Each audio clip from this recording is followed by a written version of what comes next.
ಕುರಿತು ಮಂಡ್ಯ ಉಸ್ತುವಾರಿ ಸಚಿವರು, ಕರ್ನಾಟಕ ಸರ್ಕಾರದ ಕೃಷಿ ಸಚಿವರು ಆದಂಥ ಚಲುವರಾಯಸ್ವಾಮಿ ಸರ್ ಮಾತನಾಡಬೇಕಂತೇಳಿ ಮನವಿ ಮಾಡ್ತೇನೆ.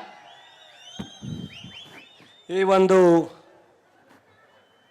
ಪ್ರಜಾಧ್ವನಿ 2 ಈ ಕಾರ್ಯಕ್ರಮದಲ್ಲಿ ಉದ್ಘಾಟನೆ ಮಾಡಿರ್ತಕ್ಕಂಥ ನಮ್ಮೆಲ್ಲರ ನೆಚ್ಚಿನ ಮುಖ್ಯಮಂತ್ರಿಗಳಾದಂಥ ಸಿದ್ದರಾಮಯ್ಯಜಿಯವರೇ ಹಾಗೂ ಪ್ರದೇಶ ಕಾಂಗ್ರೆಸ್ನ ಅಧ್ಯಕ್ಷರು, ನಮ್ಮೆಲ್ಲರ ನಾಯಕರಾದಂಥ ಉಪಮುಖ್ಯಮಂತ್ರಿಗಳು ಆದಂಥ ಡಿ.ಕೆ. ಶಿವಕುಮಾರ್ ಅವರೇ, ಈ ಕ್ಷೇತ್ರದ ಶಾಸಕರು, ನನ್ನ ಆತ್ಮೀಯರು ಆದಂಥ ರವಿಶಂಕರ್ ಅವರೇ, ನಮ್ಮೆಲ್ಲರ ನೆಚ್ಚಿನ 26ನೇ ತಾರೀಕು ನಡೀತಕ್ಕಂಥ ಲೋಕಸಭಾ ಚುನಾವಣೆಯ ಅಭ್ಯರ್ಥಿಗಳಾದಂಥ ವೆಂಕಟರಮಣೇಗೌಡರೇ, ಸ್ಟಾರ್ ಚಂದ್ರು ಅವರೇ ಮತ್ತು ನಮ್ಮ ರವಿಶಂಕರ್ ಅವರ ತಂದೆ ಆದಂಥ ದೊಡ್ಡಸ್ವಾಮೇಗೌಡರೇ, ಜಿಲ್ಲಾ ಅಧ್ಯಕ್ಷರಾದಂಥ ವಿಜಯಕುಮಾರ್ ಅವರೇ, ಪ್ರಧಾನ ಕಾರ್ಯದರ್ಶಿಗಳಾದಂಥ ಶಿವಣ್ಣ ಅವರೇ, ವೇದಿಕೆ ಮೇಲಿರ್ತಕ್ಕಂಥ ಎಲ್ಲ ಕೃಷ್ಣಯ್ಯನವರಿಂದ ಹಿಡಿದು ಎಲ್ಲ ಹಿರಿಯರೇ, ಕಾಂಗ್ರೆಸ್ಸಿನ ಪದಾಧಿಕಾರಿಗಳೇ, ಮಾಧ್ಯಮ ಸ್ನೇಹಿತರೆ, ಎಲ್ಲ ತಾಯಂದಿರೇ, ಅಣ್ಣ ತಮ್ಮಂದಿರೇ, ನಾನು ಹೆಚ್ಚು ಮಾತಾಡಲ್ಲ. ಇವತ್ತು ಸಾಕಷ್ಟು ಕಾರ್ಯಕ್ರಮ